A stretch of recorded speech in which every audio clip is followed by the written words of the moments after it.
بسم الله الرحمن الرحيم.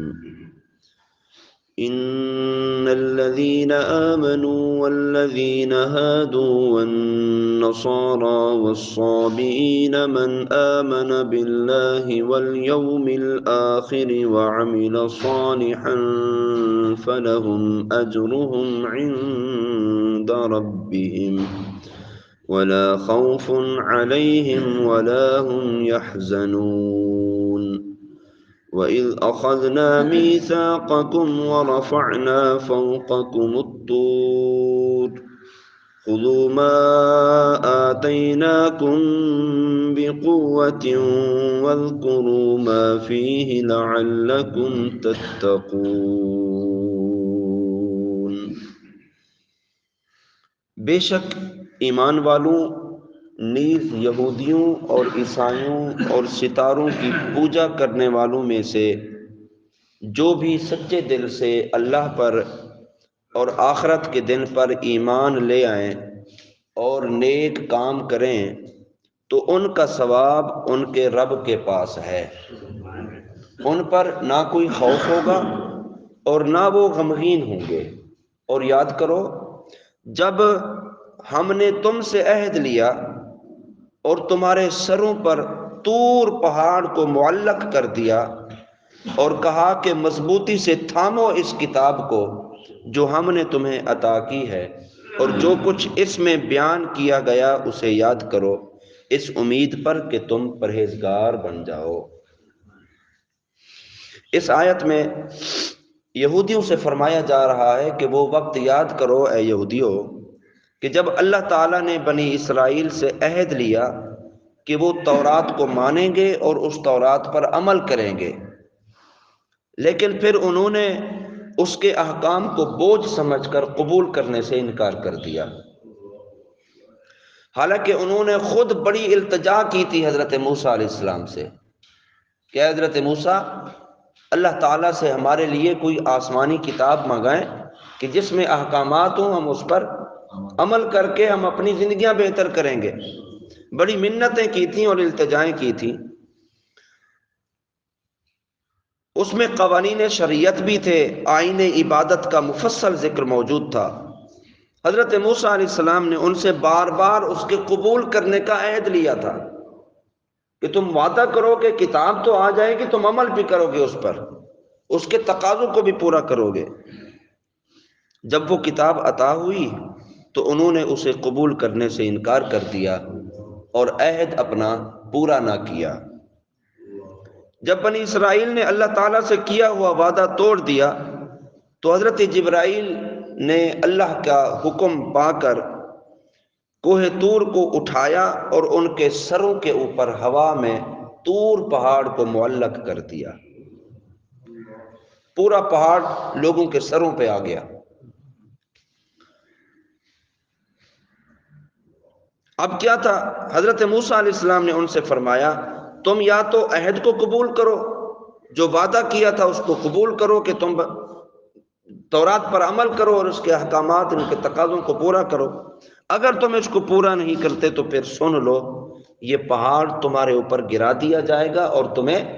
کچل دیا جائے گا۔ اس میں صورتاً عہد پورا کرنے پر تو مجبور کرنا پایا جا رہا ہے، لیکن حقیقت یہ ہے کہ پہاڑ کا سروں پر معلق کر دینا یہ اللہ تعالیٰ کی قدرت کی بہت بڑی دلیل تھی، کہ جس سے دلوں کو اطمینان حاصل ہوتا تھا کہ یار اللہ اتنی طاقت والا ہے کہ وہ چاہے تو ہمارے سروں پر طور پہاڑ کو بھی لا سکتا ہے، اگر ہم نے نہ مانا تو پھر ہم کچل دیے جائیں گے۔ بے شک حضرت موسیٰ علیہ السلام اللہ کے رسول ہیں اور ان کی اطاعت اللہ کو مطلوب ہے، یعنی اللہ یہ چاہتا ہے کہ حضرت موسیٰ علیہ السلام کی اطاعت کی جائے۔ اگر ہم اطاعت نہیں کریں گے تو یہ پہاڑ ہمارے سروں پر گر جائے گا۔ اور یہ اطمینان ان کو ماننے اور ان کے عہد پورا کرنے کا اصل سبب تھا کہ ان کو وعدہ بھی یاد دلانا تھا اور اللہ تعالیٰ کی قدرت بھی دکھانی تھی، حضرت موسیٰ علیہ السلام کی عظمت کا اظہار بھی کرنا تھا، حضرت موسیٰ علیہ السلام کی اہمیت بھی ان لوگوں کے سامنے رکھنی تھی کہ کتنی پاور والے ہیں اللہ کے نبی، کتنی طاقت والے ہیں اللہ کے نبی، اگر تم نے ان کو نہ مانا تو پھر پہاڑ تمہارے اوپر گر جائے گا۔ ایک بات یاد رکھیں، دین قبول کرنے پر جبر نہیں کیا جا سکتا، کسی غیر مسلم کو مجبور نہیں کیا جا سکتا کہ وہ دین اسلام قبول کرے، لیکن جو دین اسلام قبول کر چکے ہیں انہیں احکام دین پر عمل کرنے پر مجبور ضرور کیا جائے گا، کیونکہ اب اسلام لا چکے ہیں، مسلمان ہو چکے ہیں، جب ایمان والے ہو گئے تو اب ایمان کے تقاضوں کو پورا کرنا پڑے گا۔ اس کی مثال یوں سمجھیے کہ کسی کو کسی دوسرے ملک میں جانے کے لیے حکومت مجبور نہیں کرتی کہ تم ہمارے ملک میں آ جاؤ، حکومت مجبور نہیں کرتی، بندہ خوشی سے کسی اور ملک جاتا ہے، لیکن جب کسی اور ملک پہنچ گیا تو وہاں اس حکومت کے، اس ملک کے قوانین کے مطابق عمل کرانے پر حکومت پھر زور دیتی ہے کہ اب اس ملک میں آ گئے ہو تو اب قوانین تمہارے نہیں چلیں گے، اب قوانین اس ملک کے مطابق چلیں گے جو اس ملک کے قوانین بنے ہوئے ہیں، اگر اس کے مطابق عمل نہیں کرو گے تو پھر جرمانہ ہوگا، گرامے لگتے ہیں جیسے سعودی عرب میں لوگوں پر۔ تو اسلام کی دعوت دی جائے گی، دین تبدیل کرنے پر مجبور نہیں کیا جائے گا، لیکن جب دین اسلام کی طرف لوگ آ گئے تو اب احکامات پر عمل کرنے پر انہیں مجبور کیا جائے گا۔ یہی صورتحال بنی اسرائیل کی تھی، کتاب انہوں نے خود منگائی اور خود اس کی منتیں کی اور التجائیں کی کہ کتاب ہمیں ملے جس میں شریعت بھی ہو اور عبادت کے آئین اور طریقہ کار بھی موجود۔ جب کتاب مل گئی اب عمل کرنا جناب اس پر مجبور کیا گیا، یہاں تک کہ کوہ طور کو ان کے سروں کے اوپر لا کر کھڑا کر دیا گیا۔ علامہ اسماعیل حقی رحمۃ اللہ تعالی علیہ آپ فرماتے ہیں کہ اللہ تعالیٰ کی کتابوں سے مقصود کیا ہے، اللہ تعالیٰ نے جو کتابیں بھیجی ہیں کیا مقصد ہے کتاب بھیجنے کا؟ فرمایا ان کتاب بھیجنے کا مقصد صرف تلاوت کرنا نہیں، یہ رسمی تلاوت کرنا کتاب بھیجنے کا مقصد نہیں، بلکہ ان کتابوں کے تقاضوں کو پورا کرنا ہے، اللہ نے جو احکامات بھیجے ہیں ان احکامات پر عمل کرنا ہے، اس رہنمائی کے لیے اللہ تعالیٰ نے یہ کتابیں بھیجی ہیں۔ اور فرمایا اس کی مثال یہ ہے کہ جب کوئی بادشاہ اپنی سلطنت میں سے کسی حکمران کی طرف خط لکھے اور خط بھیجے اور کہے کہ فلاں فلاں شہر میں میرے لیے محل تعمیر کرو، اب حکمران تک وہ خط پہنچ گیا، حکمران نے وہ خط پڑھا لیکن اس نے محل تعمیر نہ کیے، پھر بادشاہ کا ان علاقوں میں جانا ہوا، جا کر دیکھا تو کوئی محل تعمیر نہیں ہے، تو اب کیا ہوگا کہ وہ حکمران عذاب کا مستحق ہوگا، سزا کا مستحق ہوگا کہ یار میں نے تمہیں پیغام دیا تھا، تم نے پیغام تو پڑھا لیکن اس کے تقاضوں کو پورا نہیں کیا، اس پر عمل درآمد تم نے نہیں کیا، تو یقیناً وہ سزا کا مستحق ہوگا۔ یہی مثال قرآن پاک کی ہے، قرآن پاک یہ بطور خط ہے، بطور پیغام ہے اللہ کی طرف سے، اور اگر ہم نے اس قرآن پاک کو صرف پڑھ لیا، پڑھ کے رکھ دیا تو یہ ایک رسمی تلاوت ہو گئی، اگر اس کے احکامات اس کے تقاضوں کو پورا نہ کیا تو جو احکامات خداوندی ہیں، جو ارکین اسلام ہیں، جو دین کے قوانین ہیں، جو اللہ رب العالمین کے پیغامات اور اللہ تعالیٰ جن چیزوں کے کرنے کا حکم دے رہا ہے وہ کرنا ہوگا، جن کے کرنے سے منع فرما رہا ہے ان سے رکنا ہوگا، یہ قرآن کے تقاضوں کو پورا کرنا ہے۔ اس میں تلاوت کلام پاک سے منع بھی نہیں، کیونکہ قرآن پاک کی تلاوت کرنا ایک الگ ثواب ہے،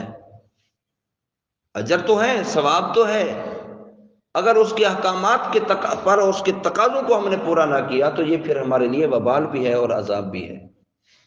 جیسے قرآن پاک حدیث پاک میں آتا ہے کہ جس نے ایک حرف پڑھا اللہ تعالیٰ اس کو 10 نیکیاں عطا فرماتا ہے، تو جس نے ایک لفظ پڑھا اسے کتنی نیکیاں ملیں گی؟ فرمایا یہ نہ سمجھنا کہ الف لام میم ایک حرف ہے، بلکہ الف الگ حرف ہے، لام الگ حرف ہے، میم الگ حرف ہے، جس نے الف لام میم پڑھا اللہ تعالیٰ اسے 30 نیکیاں عطا فرماتا ہے۔ اجر و ثواب تو ہے، لیکن اگر احکامات پر عمل نہ کیا، ان کے تقاضوں کو پورا نہ کیا تو پھر یہ ہمارے لیے قابل گرفت بھی ہوگا۔ اور امام غزالی رحمۃ اللہ تعالی علیہ آپ نے بھی اسی بات کو متعدد جگہ پر اپنی کتابوں کے اندر ذکر فرمایا ہے۔ تو قرآن پاک فقط رسمی پڑھنا اور قرآن پاک کے سیکھنے کا شوق نہ رکھنا، قرآن پاک کے احکامات پر عمل نہ کرنا، اپنی مرضی کے مطابق زندگیاں جینا، یہ قرآن کے اصولوں کے خلاف ہے، قرآن پاک اللہ تعالیٰ نے ہماری ہدایت کے لیے بھیجا. ہدایت تبھی ملے گی جب قرآن کے طریقوں کے مطابق ہم زندگیاں گزار رہے ہوں گے. اللہ رب العالمین ہم سب کو احکام قرآن پر عمل کی توفیق عطا فرمائے. قرآن پاک سے محبت، قرآن پاک سے الفت، قرآن کے طریقوں کے مطابق اللہ تعالیٰ ہمیں زندگیاں گزارنے کی توفیق عطا فرمائے. وما علینا الا البلاغ.